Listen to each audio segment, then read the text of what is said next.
की स्थिति है लोगों से मांग कर, ना हो तो हम मांग कर लाएं। तो संतोष से पूछा कि संतोष, उसने कहा 1 रुपया नहीं, था ही नहीं। तो अरविंद ने पूछा चुनाव कैसे लड़ेगी, उसने मेरी तरफ देखकर कहा भाई लड़ाएगा। अरविंद ने मुझसे पूछा हाँ भाई, मैंने कहा हाँ लड़ाएंगे, कोई दिक्कत नहीं, भाई लड़ाएगा। हमने 1 दिन कैंपेन चलाया और पूरी देश के लोगों से पूछा कि संतोष बेहोश है, 14 लाख रुपए की जरूरत है, केवल 24 घंटे का समय दे रहे हैं, कौन कौन ऑनलाइन पैसे देगा। दोस्तों सलाम इस दिल्ली को कि 32 लाख रुपए 24 घंटे के अंदर जमा हुए। अब एक संतोष नहीं, हमारी 2 संतोष लड़ जाएंगे उस पर, और वो अपनी जिंदगी की जंग भी लड़ जाएगी उसी पैसे पर। इसलिए यह मत सोचो कि पैसा कहां से आएगा, तुम तो उस दिन की उम्मीद करो। उस दिन देखो शाहदरे जाती हो, आदरणीय शीला दीक्षित जी, लोग पूछते हैं हाल यहां का खराब क्यों है, तो कहती हो यहां तो पहले पागल रहते थे, मैंने रहने लायक बना दिया। पानी में अनाज भीग जाता, लोग कहते हैं मैडम पानी में अनाज भीग गया, तो क्या हुआ, सड़ा थोड़ी है अभी। प्रधानमंत्री कहते हैं कि पैसे झाड़ पर नहीं लगते। इस बार आना वोट मांगने अपनी चाची को लेकर, कह देंगे वोट भी वहीं से ले ले, झाड़ पर लगे हुए, जा हमारे वोट भी वहीं लटके हुए हैं। इतना अहंकार, इतनी बदतमीजियां। इसलिए मैं कहना चाहता हूं आप सबसे, मैं इस मंच पर खड़े होने के बाद भी आपके बीच हूं। मैंने पिछले 2 साल में कभी गालियां नहीं सुनी, उससे पहले मैंने कभी नहीं सुनी। मैं तो जाता था, कभी सम्मेलन में जाता था, प्रोग्राम में जाता था, कई लाख रुपए लेता था, पीछे से चला जाता था, पीछे से आता था। मैंने पहली बार देखा, पहली बार धमकी देखी, पहली बार अपने घर पर गुंडे देखे। 28 तारीख को अन्ना का अनशन समाप्त हुआ, 30 तारीख को इनकम टैक्स वाले मेरे पास आ गए, जैसे भारत का सबसे बड़ा अंबानी मैं ही हूं, पता नहीं। बेचारे लगे रहे पूरे दिन, आखिर में धन्यवाद के अलावा कुछ दे ही नहीं पाए, और आंख दबा के बोले साहब ऊपर से आप समझ लीजिए। मैंने कहा हम सब समझ रहे हैं, ऊपर तुम्हारा कहां है, पर तुम भी उन्हें समझा देना कि उनके ऊपर भी एक ऊपर है जो इंतजार कर रहा है उनका, कभी ना कभी वहां भी जाना है। जितने प्रकार के तुम्हें काम करने हैं कर लो।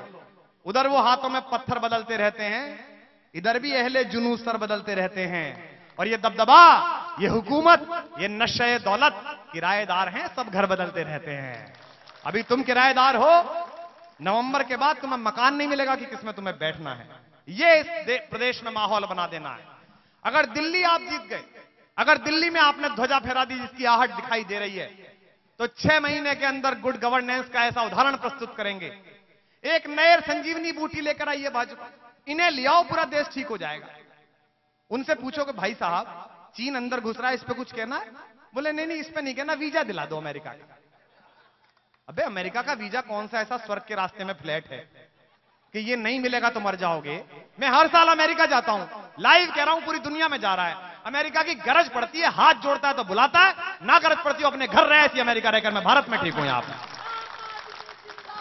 हिंदुस्तान का प्रधानमंत्री बनने का, हिंदुस्तान के प्रधानमंत्री बनने के ख्वाब देखने वाले लोग और उनकी पार्टी के राष्ट्रीय अध्यक्ष अमेरिका के वीजा की चिंता करें। उनको चिंता करनी चाहिए कि हिंदुस्तान ऐसा कैसे बने कि अमेरिका वीजा के लिए तरसे यहां आने के लिए। इस पर चिंता नहीं करते, फर्जी कामों में हमारा ध्यान भटकाते हो। एक देश के बड़े लाडले युवा युवराज हैं, वो बाल कटाने विदेश जाते हैं, नाक कटाने हिंदुस्तान आते हैं। वो हर समय जब देखो बाहर ही रहते हैं, वो जब कोई घटना होती है वो बाहर रहते हैं। देश स्पेन में होता है, पट्टा स्पेन में होता है, वो भारत इसी काम के लिए आते हैं सिर्फ। और आने के बाद उन्हें कहा जाता है ये आ गए, ये मसीहा हैं, ये बताएंगे अगली बात। दलितों के घर खाना खाया उन्होंने, 1000 दलितों के घर खाना। बाद में तो दलितों ने मना कर दिया कि रहने दे, तो खा के भी बेकार कर रहा है। राजा का यह काम ही नहीं है, नेता का यह काम ही नहीं है कि वो दलित के घर खाना खाए। मैं ठीक बात कहूं तो जितने लोगों के हाथ नीचे वो ऊपर उठे दिखाई दे अगली पंक्ति पर। राजा का, सांसद का, विधायक का, जनप्रतिनिधि का यह काम नहीं है कि वो दलित के घर खाना खाए। विधायक का काम यह है कि रात को जब अपने घर बैठकर खाना खाए तो चिंता करे कि उसकी विधानसभा में सभी दलितों ने खाना खा लिया होगा या नहीं खा लिया होगा, यह उसका काम। रामलला हम आएंगे, मंदिर वहीं बनाएंगे, डेट नहीं बताएंगे।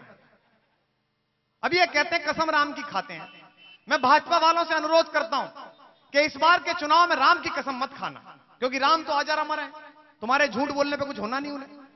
इस बार अपने बच्चों की और अपने बाप की कसम खाना, कि कसम बाप की खाते हैं, मंदिर वहीं बनाएंगे। एक बार करके देखो, एक बार बाप की कसम खाकर चुनाव लड़ो, सारे के सारों को हरिद्वार जाना पड़ जाएगा 2 महीने बाद। राम का बेवकूफ बना दिया, राम बेच दिया। मैं चैनल पर था, मैंने कहा तुमने तो कहा था मंदिर बनाएंगे, इतनी लाशें गिरा दी थी तुम्हारे नेता ने, जिस नेता को आज तुमने ही कंडम कर दिया, तुमने ही कह दिया कि ये बेकार है। 83 साल के एक आदमी को घर में छोड़ दिया, बेचारे बुजुर्ग को, सारे इकट्ठे हो गए गोवा में, वहां का समुद्र तट ऐसा भाया कि अगले को वनवास पे भेज दिया। कहा बाबा तुम आराम करो, अब देश को लूटेंगे हम, तुम पे नहीं लूट पाया ठीक से, अब हम काम करेंगे। राम इस काम में नहीं मिलते।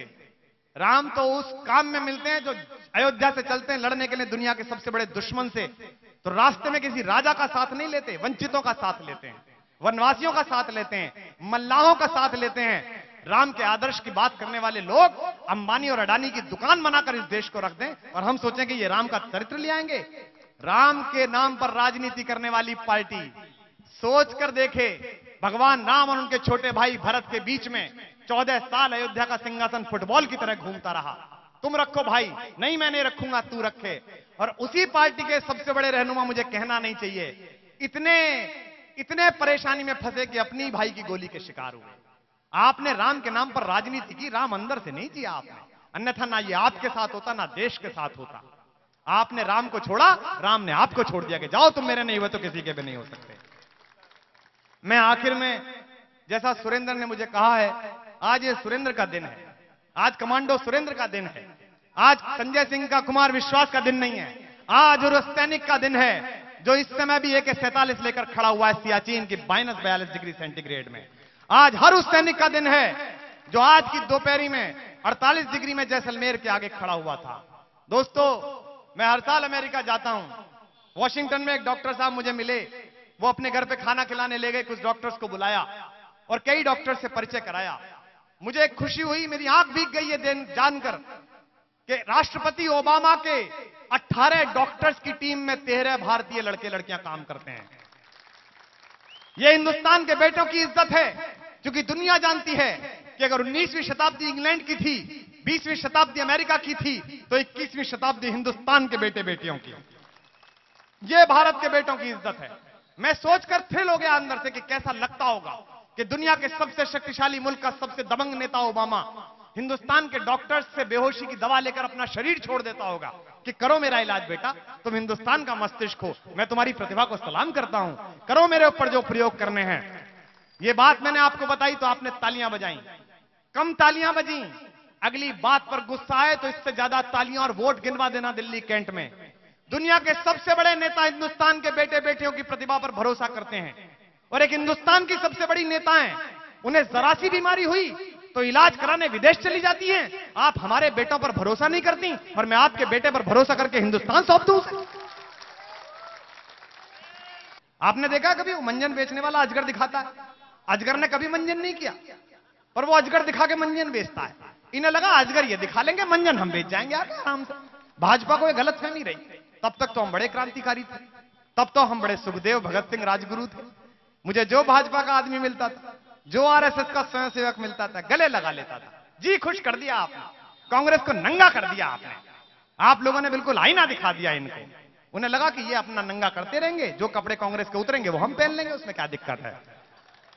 लेकिन हमने कहा भाई तुम विपक्ष हो, चलो तुम पहन लो, कोई दिक्कत नहीं, तुम्हारा काम है, पर लोकायुक्त तो बना दो, लोकपाल पे तो लड़ लो। 3 बातें तुमने सबके सामने कही थी। अंदर जाके सुषमा स्वराज बोली संघीय ढांचे पर प्रहार है। उसी दिन कहती, जिस दिन अन्ना 2012 में 12 दिन के लिए बैठे हुए थे, उस दिन कहती कि हम लोकायुक्त नहीं बनाएंगे, संघीय ढांचे पर प्रहार है। पता था कि देश इतना गुस्से में कि खुद के ढांचे नहीं बसते, कहां रखे हुए हैं दिल्ली में। उस समय तो बोले आई सल्यूट अन्ना हजारे, और बाद में 2-4 महीने बाद बोले नहीं नहीं हम नहीं बनाएंगे, तो संघीय ढांचे पर प्रहार है। आपको यह गलतफहमी है कि दुनिया भूल जाती है, दुनिया सब याद रखती है, हिंदुस्तान सब याद रखता है। हिंदुस्तान उस बेटे को जन्म देता है जो 7 साल की उम्र में अपने पिता को जलियांवाला बाग में मरते हुए देखता है और 16 साल की उम्र में जाकर जनरल डायर की छाती में गोली मार के आता है। हिंदुस्तान उन बेटों को जन्म देता है। लोग कहते हैं 70 लोग कहां से आएंगे, लोग कहते हैं 540 लोग कहां से आएंगे। भारत माता की कोख इतनी बांझ नहीं है कि वो सिर्फ कलमाड़ी और गडकरी पैदा करे। भारत मां ने अच्छे बेटे पैदा करना बंद नहीं किया। अभी दिल्ली कैंट ने एक चुन के दिखा दिया, आपने निकाल दिया एक आदमी। दोस्तों, इसीलिए कहता हूं मैं तो बहुत छोटी बिसात का आदमी, बहुत छोटा कलाकार हूं। रात भर कविताएं सुना के पैसे लाकर अपना घर चलाता हूं। पहले नौकरी करता था। इस देश में बड़े बड़े कलाकार हैं, इस देश में शाहरुख खान है, सलमान खान है, इस देश में बड़ी बड़ी हीरोइन है, प्रियंका चोपड़ा है, कैटरीना कैफ है, जिनके ट्विटर हैंडल और फेसबुक पर करोड़ों की फैन फॉलोइंग। वो अपने कुत्ते के फोटो लगाते हैं, वो सारे हीरो अपने कुत्ते का फोटो लगाते हैं, लेकिन पिछले 3 साल में आपने हीरो इमेज का मायना बदल दिया। आज हिंदुस्तान में फिल्म कौन सी हिट हो रही है, पिट रही है, किसी को कोई मतलब नहीं है। आज हिंदुस्तान में खलबली उस समय मच जाती है जब 5.5 फीट का 40 किलो का एक लड़का कहता है कि मैं कल कुछ लोगों की जन्मपत्री खोलूंगा, तो 250 नेताओं को नींद आनी बंद हो जाती है कि क्या होगा। यह हिंदुस्तान में आपने चमत्कार करके बताया कि एक छोटा सा आदमी चलता है चप्पल पहनकर, घिसी हुई कमीज पहनकर, पैंट पहनकर, अरविंद केजरीवाल, तो ये दिल्ली में इनकी खलबली मच जाती है। This Kejriwal guy is very negative. Kejriwal तो कंप्लीट पॉजिटिव है। तुम्हारे यहां एक ही चीज पॉजिटिव है, नाम नहीं लूंगा उसका, कौन सा पॉजिटिव है। दोस्तों, ये खलबली इनके अंदर मची हुई है। क्योंकि सुरेंद्र ने कहा है समय भी बहुत हो गया और हमारी पूरी दुनिया में, मैं उन सब के लिए भी चाहता हूं आपसे ताली बजे। इस समय ये आपकी आवाज के थ्रू ये पूरी दुनिया में जा रहा है, ये कार्यक्रम पूरी दुनिया में से हजारों लाखों लोग देख रहे हैं, जो आज आप यहां कारगिल का दिवस मना रहे हैं, कारगिल की जय मना रहे हैं, और अपनी वेबसाइट पर भी ये चल रहा है। आज एक अखबार की संवाददाता आई थी मुझसे बात करने, बोले आप लोगों की साइबर टीम कैसी है। मैंने कहा 20 लोग हैं। बोले नौकरी पे कितने? मैंने कहा एक भी नहीं छोड़ के आए। बोले पैसे कितने खर्च होते हैं? मैंने कहा हिसाब नहीं लगाया। बोले मतलब? मैंने कहा लैपटॉप पे खर्च हुए थे। बोले कितने खरीदे? मैंने कहा खरीदे नहीं, 3 तो मेरे घर से उठा के ले गए, 2 उसके घर से मांग लाए, एक आदमी सड़क पे मिल गया था, जी मैं कुछ कर सकता हूं। मैंने कहा ला लैपटॉप दे दे। चिंता मत कर, क्योंकि फकीर हैं, मुसल्ला रखते हैं, सहबाओ जाम रखते हैं, फकीर सबके लिए इंतजाम रखते हैं। हमने तुम्हें छोड़ रखा था, हमने तुमसे कह रखा था कि चला लो, सुधर जाओ, वक्त है अभी, मान जाओ, देख लो। नहीं माने तुमने सोचा कि कोई पैदा ही नहीं होगा, ऐसे ही खो खो खेलते रहेंगे, 13 तो तुम लूटो, 17 में हम लूट लेंगे, फला में हम। अब तुम्हारी खो खो खत्म है। इस बार आम आदमी खुद अंदर जाएगा और तुम्हें बताएगा कि कानून कैसे बनता है। हमारे संजय सिंह जी के एक परिचय के साथी कोई आ गए एक दिन, संजय भाई और हम साथ रहते हैं गाजियाबाद में कभी कभी। सुबह ही सुबह एक सज्जन मिलने आए, स्कॉर्पियो में कुर्ता लगा के उतरे, 15-20 और चेले चपाटे। साहब मैं बड़ा स्वयंसेवक हूं, बड़ा अच्छा मैंने काम किया है, बस मुझे टिकट चाहिए और आप लड़ाइए मुझे। और मैं विधानसभा का नहीं मांग रहा था, मैं तो लोकसभा की तैयारी करना चाहता हूं, आश्वासन चाहिए। तो संजय सिंह ने कहा जी बिल्कुल करिए, पूरी मेहनत करिए, लड़िए भ्रष्टाचार के खिलाफ। फिर मैंने बीच में कहा, मैंने भाई साहब आपको शर्तें पता है, वो अरविंद केजरीवाल नामक जो आदमी उसने क्या क्या बातें रखी हैं? बोले जी कैसे?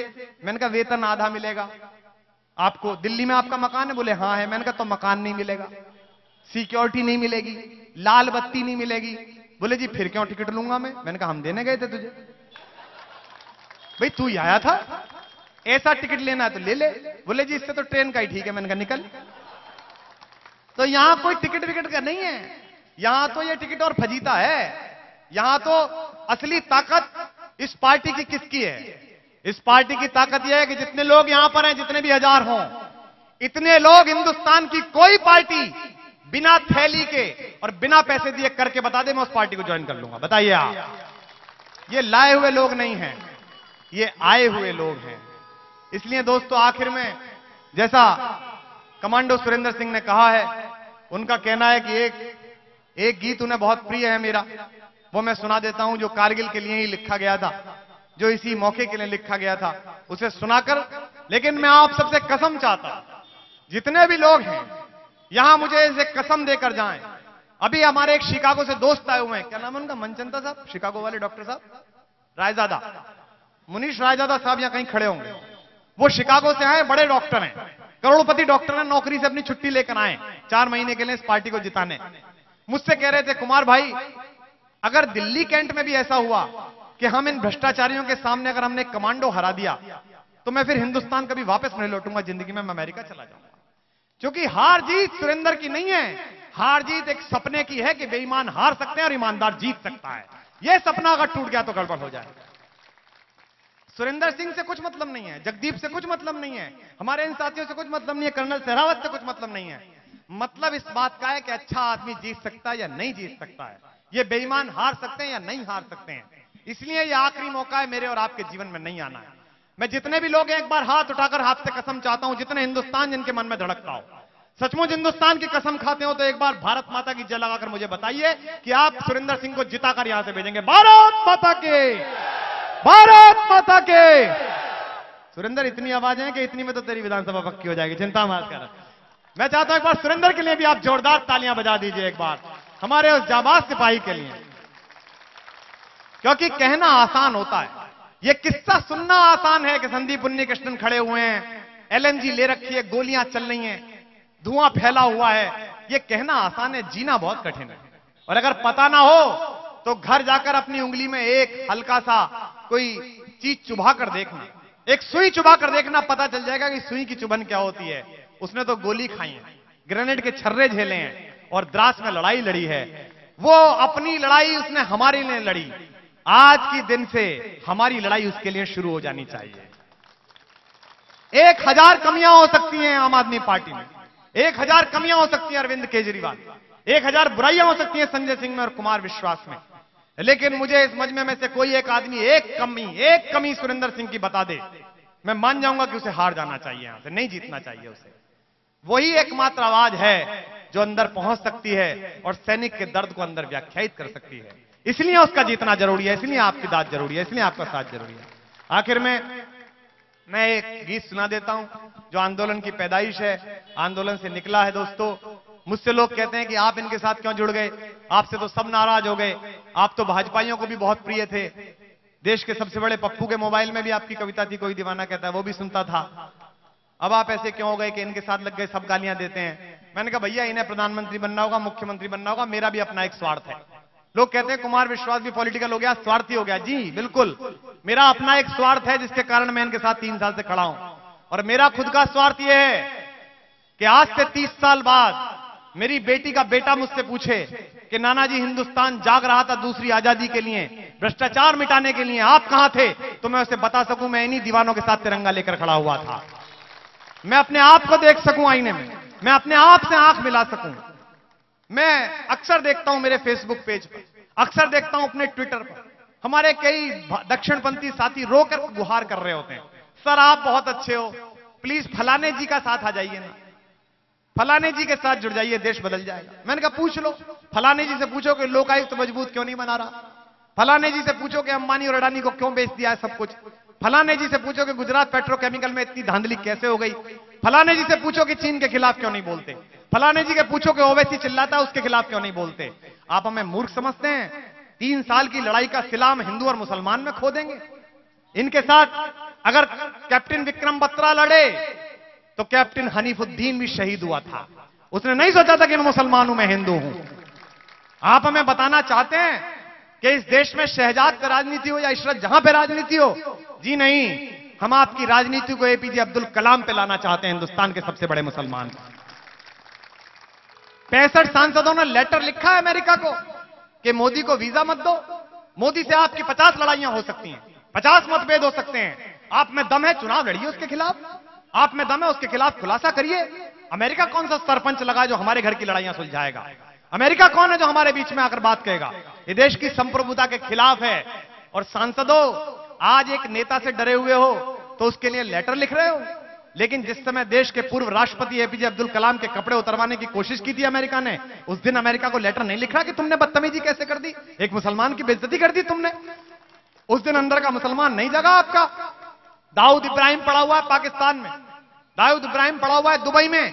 इनमें से किसी राष्ट्रवादी सांसद की औकात नहीं है कि एक साथ सारे सिग्नेचर करके पाकिस्तान को लेटर लिखें कि दाऊद इब्राहिम को हमारे पास भेजो, नहीं तो हम तुमसे संबंध खत्म कर लेंगे। हम कहते हैं अमेरिका से कि पाकिस्तान को आतंकवादी देश घोषित करो, अमेरिका हमारी तरफ हंस के देखता है कि कैसे मूर्ख हो, तुमने घोषित कर दिया क्या? अबे पहले तुम तो कर लो, तभी तो हम करेंगे। तुम्हें तो रेल चलानी है, तुम्हें तो बस में जाना है, तुम्हें तो शांति वार्ता करनी है। मुझे पता नहीं सुरेंद्र को कैसा लगा होगा, लेकिन जिस मुशर्रफ ने, जिस कारगिल के खलनायक ने हिंदुस्तान के जवान बेटों की लाशें भर दी, हिंदुस्तान की माओ के सिंदूर छीन लिए, उनके बेटे छीन लिए, उसी आदमी के सम्मान में यह पूरा एनडीए 11 महीने बाद मिस्टर प्रेसिडेंट कहकर खड़ा हुआ था इसी दिल्ली में। ऐसी कौन सी जरूरत पड़ गई थी तुम्हें उसे बुलाकर बिरयानी खिलाने की? और दोस्तों, एक वो सलमान खुर्शीद, उसने कहा हमसे, जब हमने कहा तुमने विकलांगों के बैसाखी चुरा ली है तो चोटे पने की लिमिट है यार, इस पर तो कुछ सोचो। हम फर्रुखाबाद आके लोगों से बात करेंगे कि ऐसा चोर चुन दिया तुमने, तो वो कहता है कि आके दिखाएं फर्रुखाबाद और जिंदा जाकर दिखाएं। हम तो गए और जिंदा वापस भी लौट के आए। सलमान खुर्शीद साहब, अगर इतनी मर्दानगी थी इतने ही बड़े आदमी थे तो हिंदुस्तान के 2 बेटों के बिना सिर के शव आए थे पाकिस्तान से, और उसके 5 दिन बाद तुम पाकिस्तान के प्रधानमंत्री को जयपुर में लंच करा रहे थे। मैं सलाम करता हूं अजमेर की दरगाह के उस खादिम को जिसने कहा कि मैं ऐसे हत्यारे की जियारत नहीं कराऊंगा अपने यहां पर जो आया है। हमें मूर्ख समझते हो?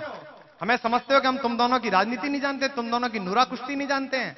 बहुत देर से आपने सुना, आप सबको बहुत बहुत आभार। हम लोग दिन भर से व्यस्त थे, लेकिन हमारा मन था कि किसी तरह से हम यहां पहुंचे। अरविंद का भी मन था कि आप तक पहुंचे।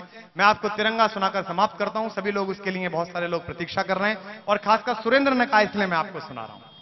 एक सैनिक सीमा पर खड़ा होकर क्या मांगता है, सुरेंद्र ने क्या मांगा होगा इस वर्दी में जब वो वहां खड़े होंगे, इस कैंट के लोग क्या मांगते हैं जो सैनिक यहां नौकरी करते हैं। निवेदन करता हूं कि शोहरत न अता करना मौला, शोहरत न अता, तालियां सबकी होनी चाहिए। शोहरत न अता करना मौला, दौलत न अता करना मौला, बस इतना अता करना चाहे, जन्नत न अता करना मौला।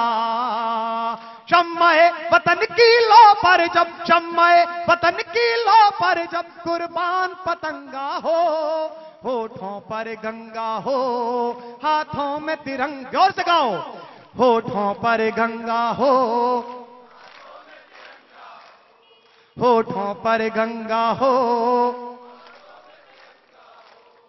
बस एक सदा ही सुने सदा बर्फीली मस्त हवाओं में, बस एक दुआ ही उठे सदा जलते तपते सहराओं में। जीते जी इसका मान रखें, मर कर मर्यादा याद रहे, हम रहें कभी ना रहें मगर इसकी सजदत आबाद रहे। गोधरा न हो गुजरात न हो, गोधरा न हो गुजरात न हो, इंसान न नंगा हो, होठों पर गंगा हो, जोर से हाथ, हाथों में तिरंगा, होठों पर गंगा हो।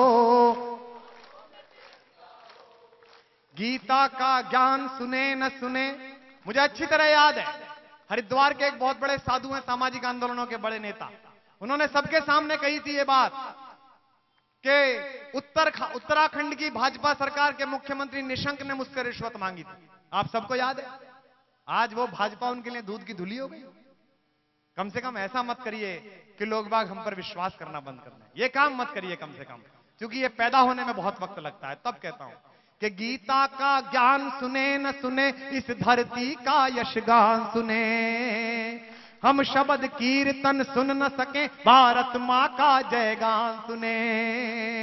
परवरदिगार मैं तेरे द्वार, परवरदिगार मैं तेरे द्वार पर ले पुकार, ये कहता हूं हाथ उठाकर, परवरदिगार मैं तेरे द्वार पर ले पुकार, ये कहता हूं, चाहे अजान ना सुने कान, पर जय जय हिंदुस्तान सुने।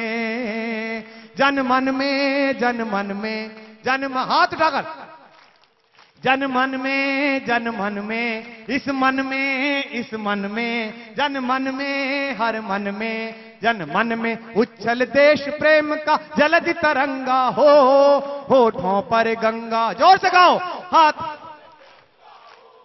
होठों पर गंगा हो, हाथों में तिरंगा हो, होठों पर गंगा हो, हाथों में तिरंगा हो, होठों पर, भारत माता के, भारत माता के, इंकलाब, इंकलाब।